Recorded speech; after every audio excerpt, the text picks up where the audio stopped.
खबरें ये आ रही हैं कि बीजेपी एक निर्दलीय, एक आजाद उम्मीदवार, एक इंडिपेंडेंट कैंडिडेट मेयर के चुनाव में खड़ा करने जा रही है और उस इंडिपेंडेंट कैंडिडेट को बीजेपी के तमाम पार्षद सपोर्ट करके आम आदमी पार्टी को चुनौती देने जा रहे हैं। मैं बीजेपी की इस रणनीति का स्वागत करता हूं, लेकिन बीजेपी को एक सुझाव देना चाहता हूं। चुनाव लड़ने का अधिकार सबको है। आप अपनी पार्टी को सामने रखकर या सामने आकर मैदान में चुनाव लड़ें या पीछे से चोर दरवाजे से निर्दलीय चुनाव लड़ें, फैसला आपका है। लेकिन मेरा ये सुझाव है कि इतना डर क्यों? अगर चुनाव लड़ना ही है, मेयर के चुनाव में पार्टिसिपेट करना ही है, तो सामने आकर करिए। आम आदमी पार्टी से सीधी टक्कर लीजिए, रण के मैदान में लड़िए। ऐसे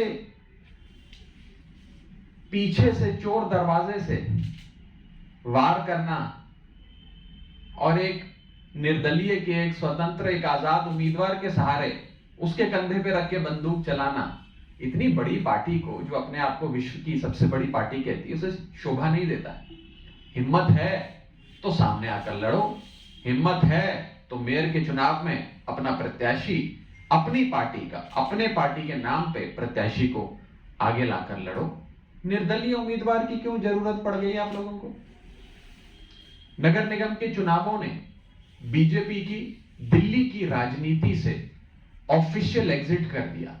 ऑफिशियली, आधिकारिक तौर पे बीजेपी को दिल्ली की राजनीति से निकाल बाहर किया दिल्ली के लोगों ने नगर निगम के चुनावों में। ना ही बीजेपी अब विधानसभा में है और ना ही बीजेपी अब नगर निगम में है। और बीजेपी के दिल्ली के नेताओं का बेरोजगारी का आलम तो यह है कि अब वे लोग naukri.com पे नौकरी ढूंढ रहे हैं, क्योंकि राजनीतिक बेरोजगारी दिन प्रतिदिन दिल्ली की जनता की बदौलत उनकी बढ़ती जा रही है। मेरा छोटा सा और स्पष्ट सुझाव बीजेपी को यह रहेगा, बिन मांगा सुझाव बीजेपी को यह रहेगा कि अगर हिम्मत है तो सामने आकर चुनाव लड़िए। मेयर के चुनाव में एक इंडिपेंडेंट कैंडिडेट खड़ा करके पीछे से वार करना, चोरी छुपे मैदाने जंग में आकर जंग लड़ने की कोशिश करना, इससे बेटर है हिम्मत जुटाओ,